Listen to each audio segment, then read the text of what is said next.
So would you take your Bibles please and open it to the book of Acts. Actually, we ano po tayo, we don't have a specific verse kasi po atin pong aaralin ang Acts chapter 8, chapter 9 and chapter 10. Pero huwag kayong mag-alala, hindi naman natin lahat yan ay babasahin.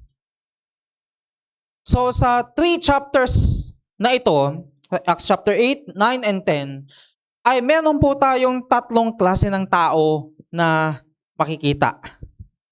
Kumbaga, itong tatlong taong to ay ito yung they represent the whole world. The title of our message for this morning, Doors to the World. Ang population po natin ngayon ay talagang napakabilis lumaki. According sa isang survey, every 4 seconds, wala ang ating slide. Mukhang may problema ang ating kurente yun. Every one second ay may 4 na pinapanganak. So, every minute, 252, per hour, 15,000, per day, 362, per week, 2.54, per month, 11 million, per year, 132. Every ano pa yun Pero currently, ang population po natin is nasa 8.2 billion estimate. Ang sabi po sa history, it took until about 1804 for the world to reach its first billion people. Then 2 billion people ay nangyari in 1927. 3 billion in 1960. 4 billion in 1974.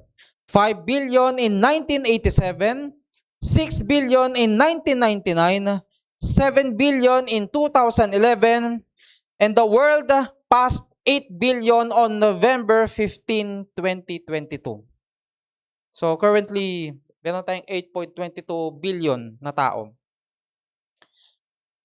At marami po sa kanila, hindi pa nakakarinig ng ebanghelyo. Salamat sa social media, salamat sa internet dahil naaabot.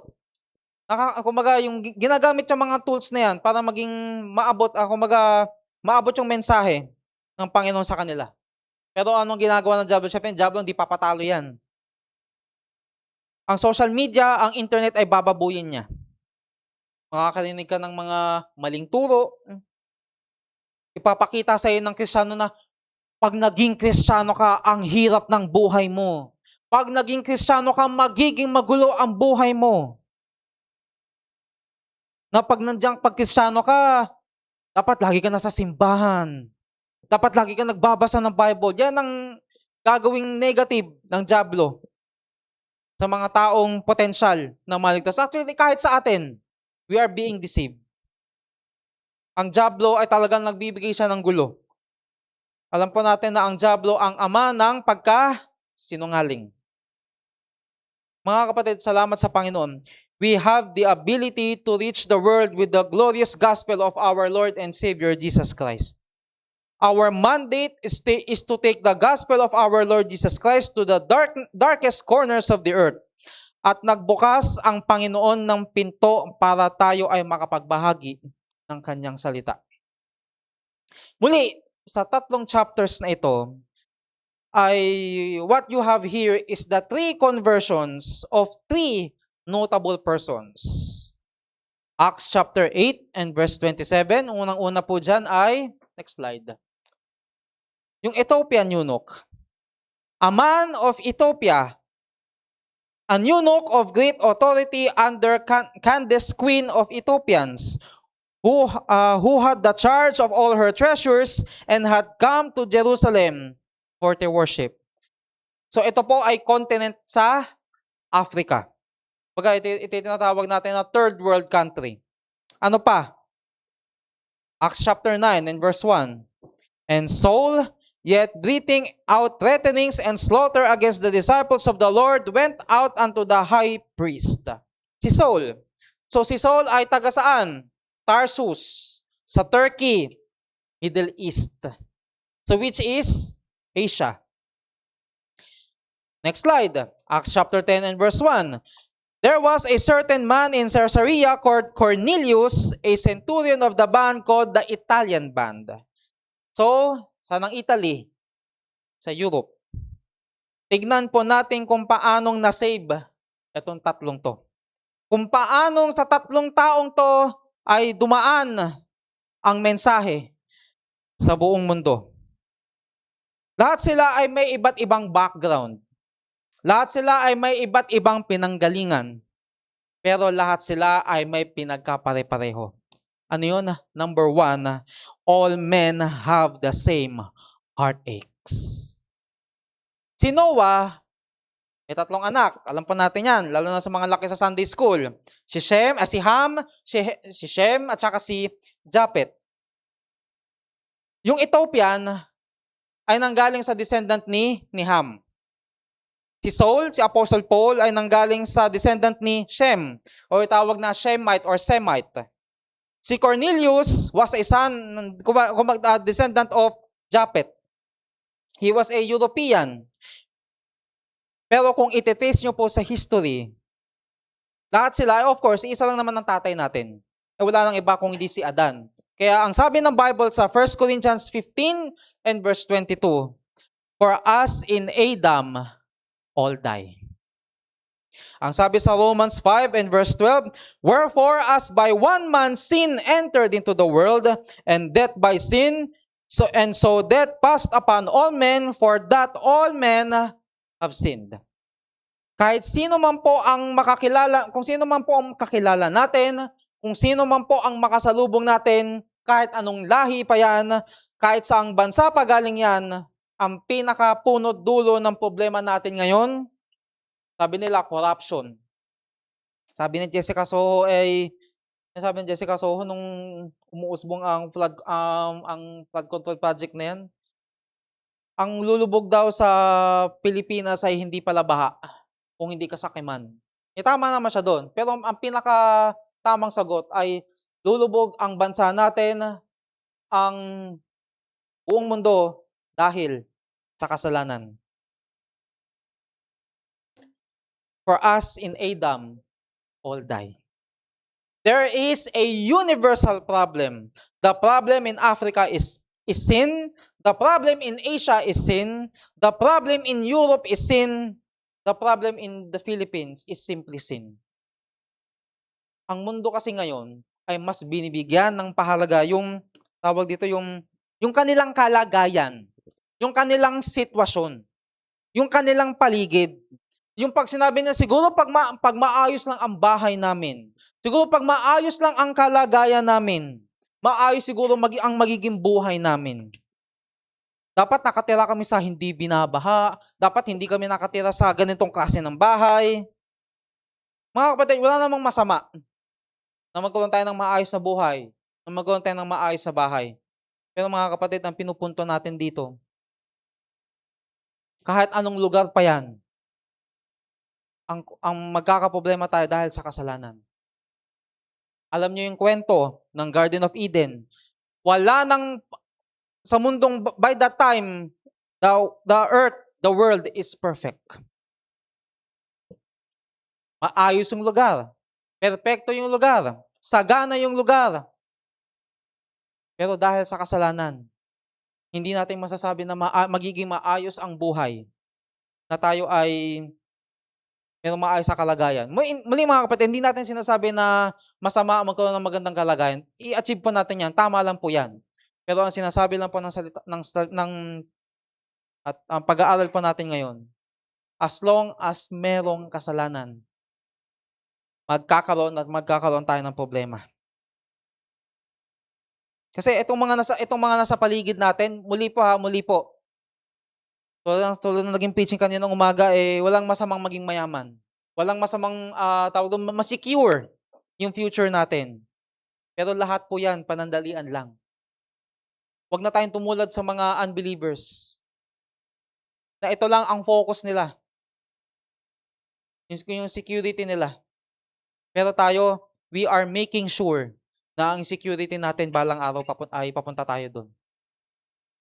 Yung Ukraine, Russia, yung US, Israel, Iran, Yung conflict na nangyayari ngayon, alam natin, sa giyera, talagang lahat po dyan ay biktima.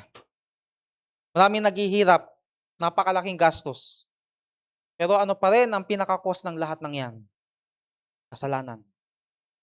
Baga, ang dami, ang nakakatawa sa Pilipinas, malalaman mo talaga ang bansa natin hindi siya mahirap for me ang bansa natin hindi tayo matatawag na third world country. Mayaman ng bansa natin.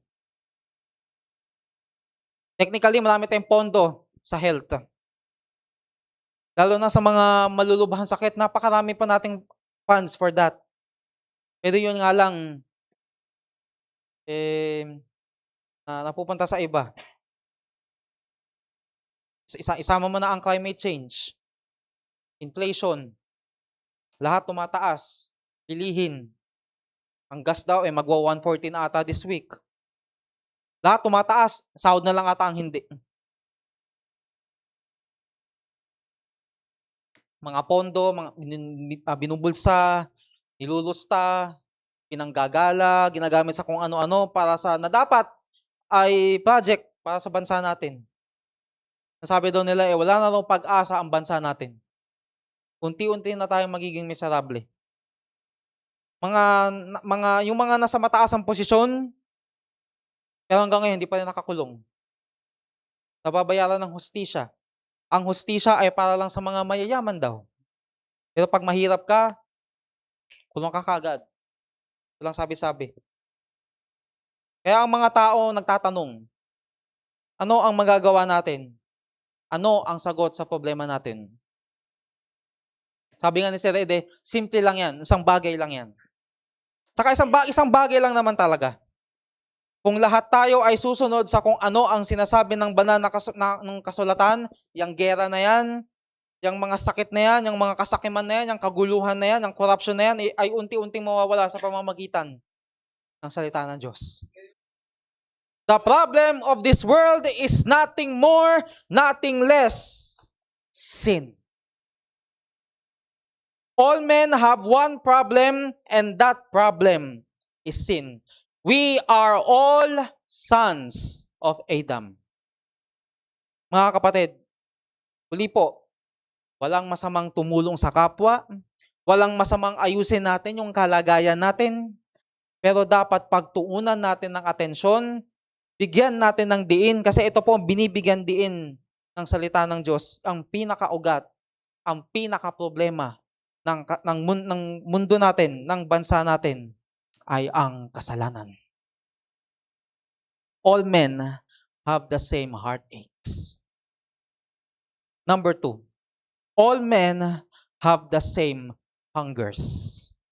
Balikan po natin yung tatlong tao. Paano natin masasabi na meron silang spiritual hunger? Yung Ethiopian eunuch, world of finance. Pagdating kumaga siya ay nasa mundo ng pera. Acts 8 and verse 27, and he arose and went, and behold, a man of Ethiopia, an eunuch of great authority under Candace, queen of the Ethiopians, who had the charge of all her treasures. Kumbaga, hindi siya basta-bastang tao. Hindi siya yung pangkaraniwan na tao lang. Meron siyang mataas na posisyon.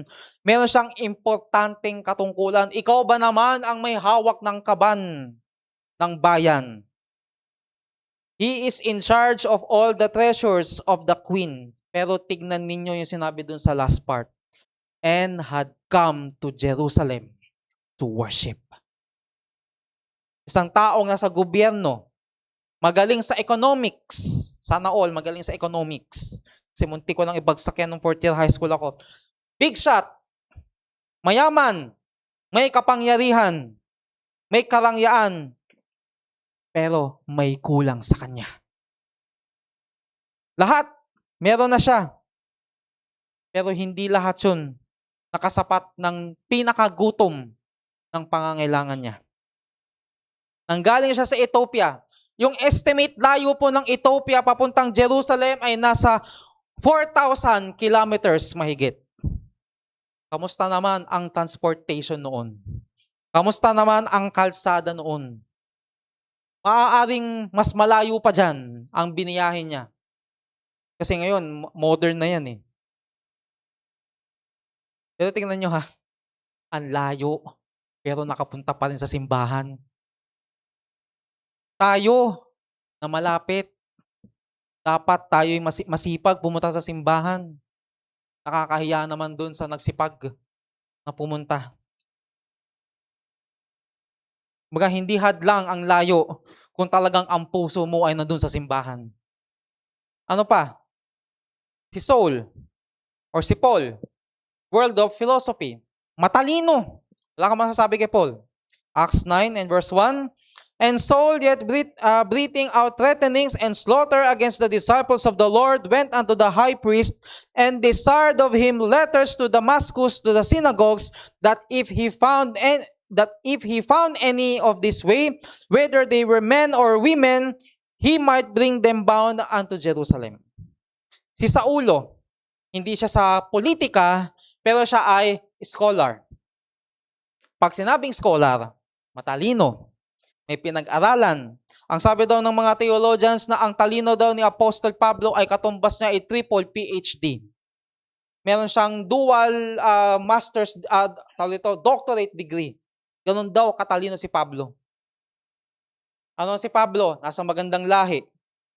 May magandang posisyon. Dual citizen. At talagang may breeding. At talagang noon, pag binantaan niya ang mga Kristiyano, meron siyang tinatawag na sa panahon natin ngayon na warrant of arrest. Kumbaga sa atin ay cease and desist order. Pag Kristiyano ka at nahuli ka nagsisimba, nagpupuri ka kay Kristo, talagang ipapatigil yung pananambahan na yan, huhulihin ka, ipapakulong at posibleng pang ipapatay. Si Saulo, matalino yan. So planado niya na ang lahat. Napaghandaan niya na ang lahat and then, na-encounter niya ang Panginoon. Acts 9 and verse 5, and he said, Who art thou, Lord? And the Lord said, I am Jesus, whom thou persecutest. It is hard for thee to kick against the pricks.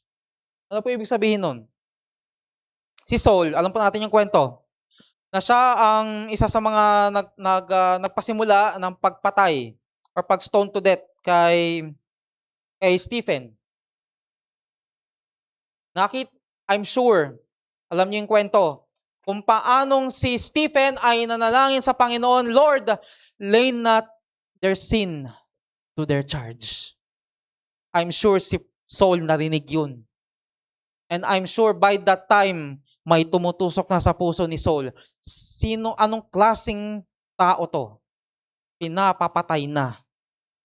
Nananalangin pa rin na lay not their sin to their charge.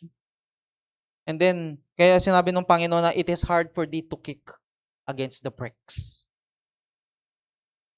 Na-realize niya na kailangan niya ng Panginoon. Muli, matalino siya.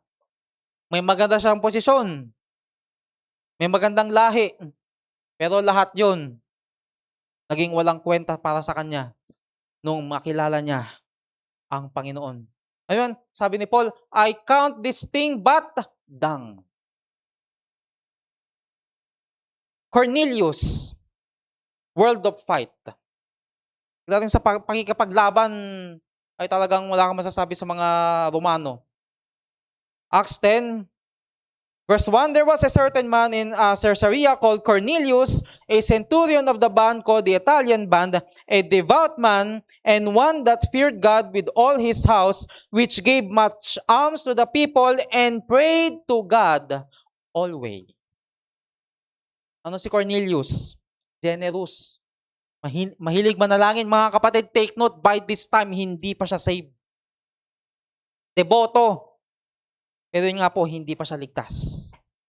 Mamaya po makikita natin na patunay kung bakit hindi pa siya ligtas by this time. Siya isang leader ng isang, tawag dito, pulutong ng mga sundalo. Kumbaga ng isang hukbo na talagang sanay na sanay pagdating sa gera, pagdating sa bakbakan. I'm sure na nakaranas sila ng maraming pagtatagumpay sa kanilang mga naranasang gera.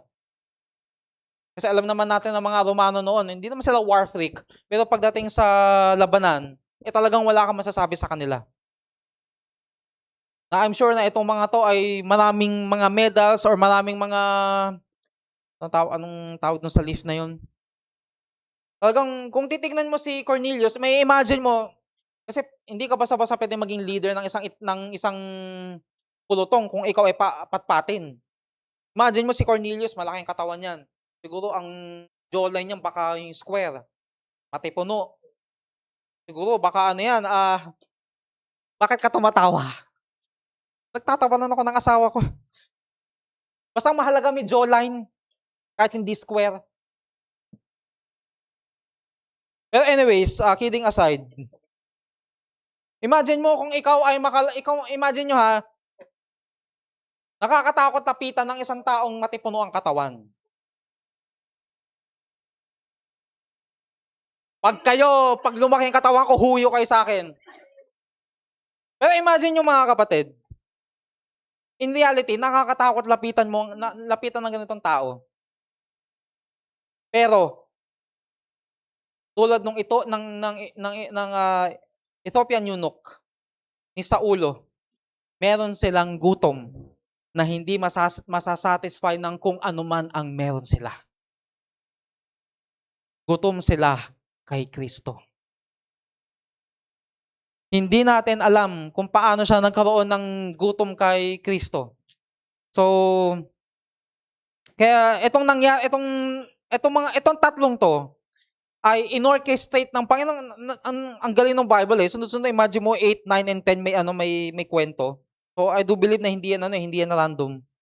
Na talagang tatlong tao na magkakaiba ang background. Isang nasa gobyerno, isang sobrang talino, isang tagapamuno ng mga sundalo. All three of them are on a quest for God. Next slide. Monetary power did not satisfy the Ethiopian. Mental power did not satisfy Saul. Next slide. Military power did not satisfy Cornelius. Kaya mga kapatid, kung sino man ang makakasalubong natin, kahit anong lahi pa yan, they all need Jesus. Matthew 5 and verse 6, Blessed are they which do hunger and thirst after righteousness, for they shall be filled. Panginoong Hesus lang ang makakapuno ng talagang tunay ng kagutuman natin. Third point, all men need the same help. Sino ang ginamit ng Panginoon para tulungan sila? Unang-una na dyan, si Philip. Anong sabi doon? Acts 8 and verse 9 and verse 29. Then the Spirit said unto Philip, Go. Ananias. Acts 9 and verse 11. And the Lord said unto him, Arise and go. Kay Peter. Acts 10 and verse 20. Arise therefore, get thee down and go with them. Ano ang sabi ng Panginoon kay Philip? Go. Ano ang sabi ng Panginoon kay Ananias? Go. Ano ang sabi ng Panginoon kay Peter? Go. Ano ang sabi ng Panginoon sa atin? Go ye therefore. You can't spell gospel unless you begin with those two letters. Go. They all need somebody to help them. Hindi ginawa nung Panginoon na, sige, ligtas ka na. Mga kapatid, ito po ang privilege natin. Binigay sa atin ng Panginoon ang privilege na mag-soul win, hindi niya binigay sa mga anghel. Meron tayong privilege, mga kapatid, meron tayong pribilehiyo na wala ang mga anghel. Imagine that. God used human instruments. These men had the same heartache, they had the same hunger, and they all need the same help. They needed somebody to point them to Jesus Christ. Each one of them is told to go. Sino po ba si Philip? Si Philip po ay isang deacon, or meron siyang kumbaga sa ministry. Taas nga po ang kamay ng mga may ministry dito. Taas po ang kamay. Huwag po kayong mahiya. Taas po ang kamay ng mga may ministry. Ayan. Maraming salamat po. Ang lahat ng mga may ministry, natural na soul winner. Amen po. Mahina. Lahat po ng may ministry ay dapat soul winner. Mahina talaga. Sige, doon tayo sa susunod. Baka sakaling dito lumakas. Sino naman si Ananias?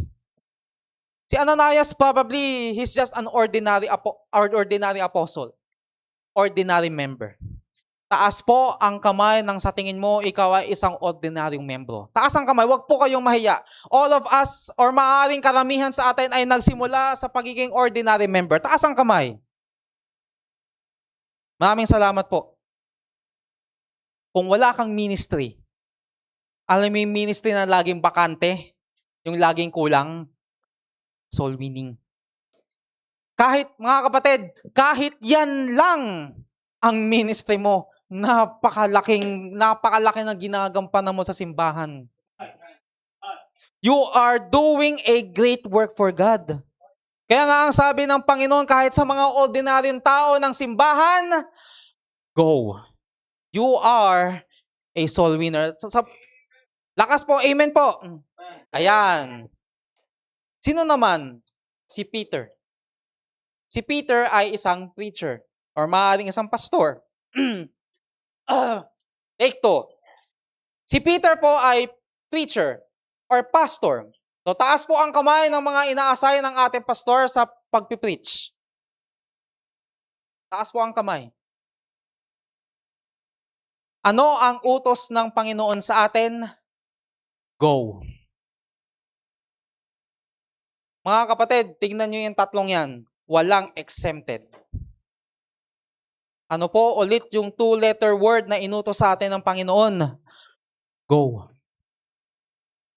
Ikaw man ay ministeryo, ikaw man ay ordinaryong membro, ikaw man ay isang preacher.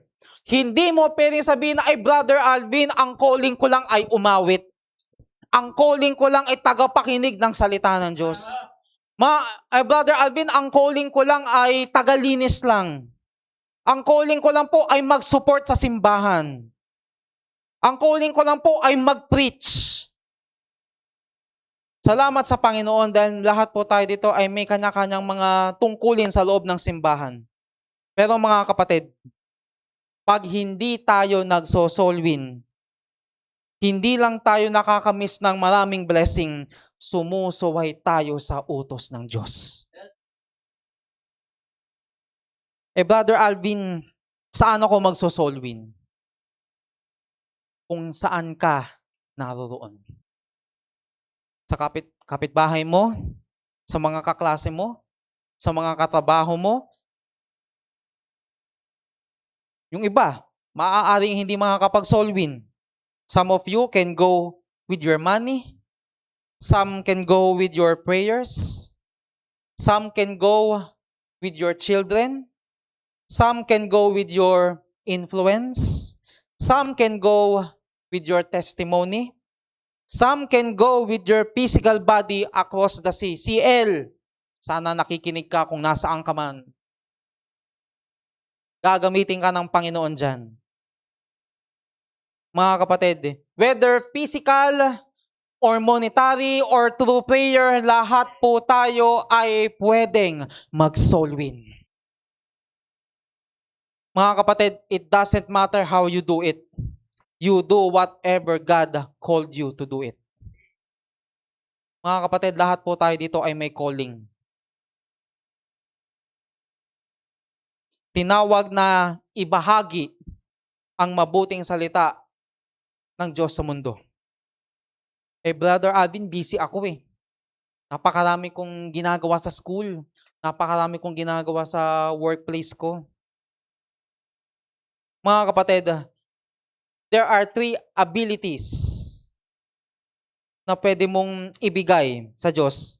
Ano yung 3 abilidad na gustong makapangyari sa atin ng Diyos? Number 1, availability. Si Philip, yung kumuusap dun sa Ethiopian, si Philip ay galing sa Samaria. Napakaganda napakaganda nung nangyari dun sa Samaria. Technically, pwede niya nang ma-establish yun dun sa Samaria Pero ang sabi ng Panginoon sa kanya, inalis siya sa kanyang comfort zone. Ginabayan siya ng banal na espiritu na lumabas sa Samaria at pumunta dun sa disyerto. Naging sensitibo si Philip sa sinabi sa kanya. Si Philip ay available. Tayo po ba? Willing po ba tayo?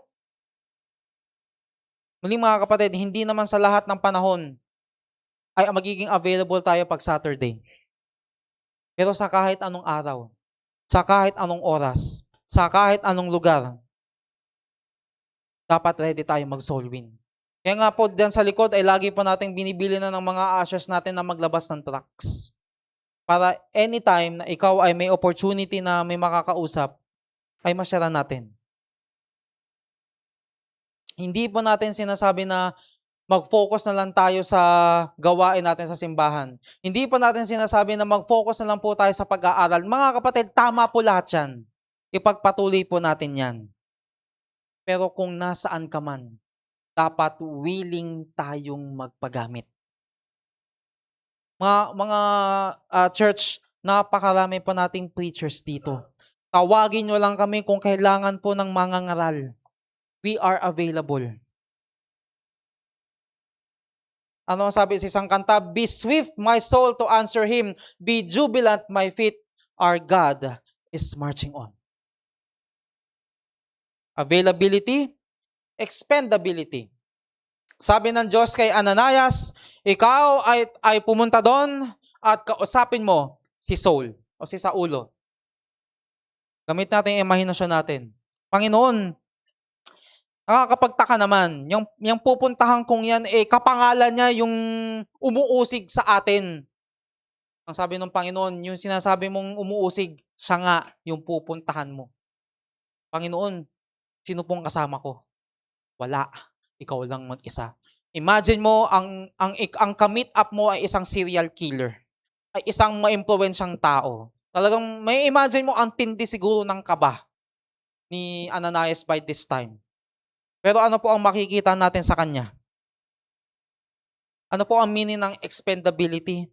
Sinakripisyo ang sarili para lang magawa ang isang bagay. Hindi niya alam kung siya ay mabubuhay pa o mamamatay pag na-meet niya si Saul, pero siya ay nagpagamit pa din. Minaawit tayo, I would follow Jesus everywhere He leads me, I would follow on. Sumunod tayo kay Kristo, hindi lang dahil sa utos, kung hindi dahil mahal natin ang Panginoon. Adaptability. Sabi ng Panginoon kay Pedro, meron kang kakausapin na hintil at ibahagi mo sa kanya ang ebanghelyo. Alam po natin yung kwento na sasabihin ni Pedro, teka lang Panginoon, ako po ay isang Hudyo. Siya po ay isang hintil. Wala po kaming connection. Alam niyo po yan, hindi po nag-uusap ang hintil tsaka Hudyo. Pero ang sabi ng Panginoon sa Acts chapter 10 and verse 11, nailagay ko ba yung slide dyan? Pero feeling ko hindi. Next slide. Ang sabi dun sa Acts 10:11, basahin ko po sa Tagalog, at nakita niyang bukas ang langit at may isang sisidlang bumaba gaya ng isang malapad na kumot na nakabitin sa apat na panulok na bumaba sa lupa. May iba't ibang hayop doon sa malapad na kumot na yon at sabi ng Panginoon kay Pedro, sa verse 13, magtindig ka, Pedro, magpatay ka at kumain. Datapat sinabi ni Pedro, hindi maaari, Panginoon, sapagkat kailan may hindi kumain ng anumang bagay na marumi at karumal-dumal. Kasi may mga hayop na, ang sabi ng Panginoon ay kainin mo So, si Pedro ay kumontra. Pero sabi ng Panginoon sa verse 15, at muling dumating sa kanya ang tinig sa ikalawa, ang nilinis ng Diyos ay huwag mong ipalagay na marumi. Ano na po ang sinasabi dyan mga kapatid? Inalis ng Panginoon yung kuro-kuro ni Pedro. Inalis ng Panginoon yung pagiging bias ni Pedro. Yung kaisipan na wala namang kakwenta-kwenta, inalis ng Panginoon sa kanya yan. Inalis ng Panginoon yung comfort zone niya.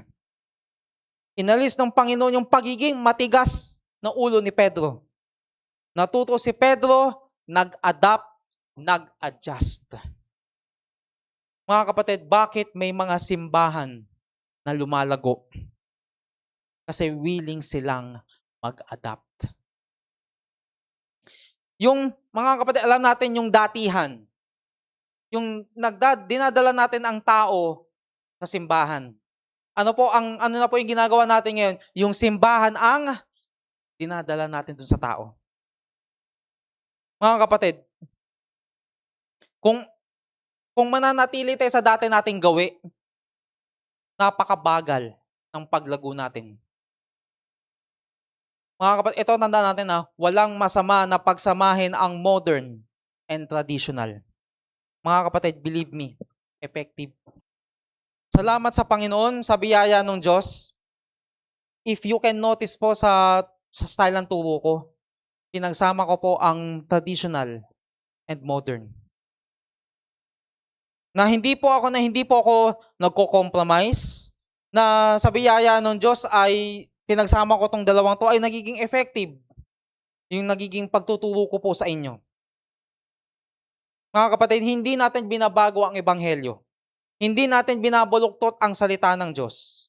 At hindi rin po natin pinapahirapan ang mga tao para sila ay lumapit sa Diyos. Hindi natin i-compromise yung doktrina na natutunan natin, yung mga doktrinang napatunayan natin. Pero ang sabi nga nung ating pastor, gawin natin ang lahat para maabot ang ebanghelyo sa maraming tao. Natutong tayong mag-adapt bilang isang simbahan. We need simply availability, expendability, adaptability. Whether you be a minister, whether you be an ordinary member of the church, whether you be a preacher. And then lastly, all men can know the same hope. Who is the hope of the world? The only one, Jesus Christ. Acts 8 and verse 35, Then Philip opened his mouth and began at the same scripture, and he preached unto him Jesus. Hindi nila pinag-usapan ang politiko, hindi nila pinag-usapan yung flood control, hindi nila pinag-usapan yung ekonomiya, hindi nila pinag-usapan yung relihiyon. Ang pinag-usapan nila ay ang Panginoon. Acts 9 and verse 5, And he said, Who art thou, Lord? And the Lord said, I am Jesus, whom thou persecutest. It is hard for thee to kick against the pricks. Sino yung nagpakilala kay Saul? Ang Panginoong Jesus. Acts 10 and verse 38, How God anointed Jesus of Nazareth. Mga kapatid, Jesus is the answer. As I conclude this message, nasa matinding kadiliman na ang mundo natin. At wala nang ibang kasagutan kung hindi si Kristo. May isang sundalo na gumawa siya ng sulat habang siya ay nasa South Pacific.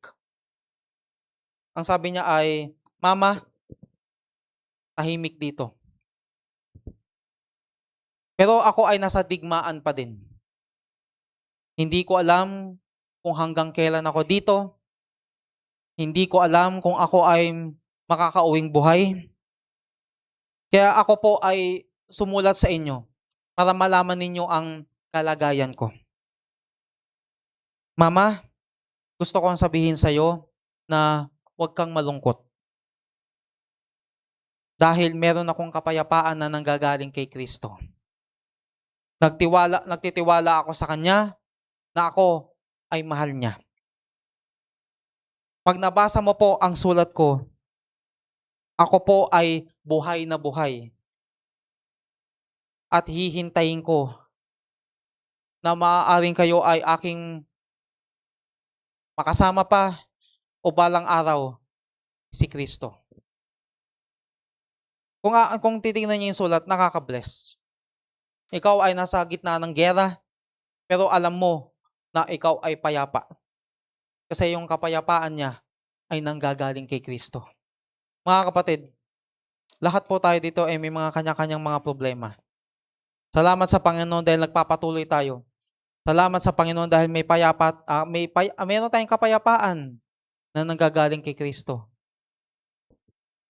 Paano naman kaya yung mga taong nasa labas?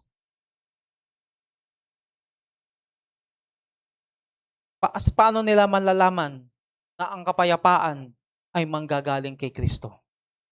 All men have the same heartaches. Lahat tayo ay may kasalanan. All men have the same hungers. Lahat ng tao ay may kagutuman na si Kristo lang ang makakatugon. All men have the same health. Tayo ang gagamitin ng Panginoon para ituro sila kay Kristo. All men can know the same hope. Salamat sa Panginoon, lahat ng tao ay may pag-asa. May mga nasosolwin tayo na hindi nakakapunta sa simbahan natin. Nakakapunta man ilang beses lang. Pero ang panalangin natin sa kanila, makakita sila ng tamang simbahan, makarinig ng tamang turo para sila ay lumago. Mga kapatid, ano ang isa sa magiging magandang reward natin pagdating sa langit? Brad, sis, salamat at ibinahagi mo ang Panginoon sa buhay ko.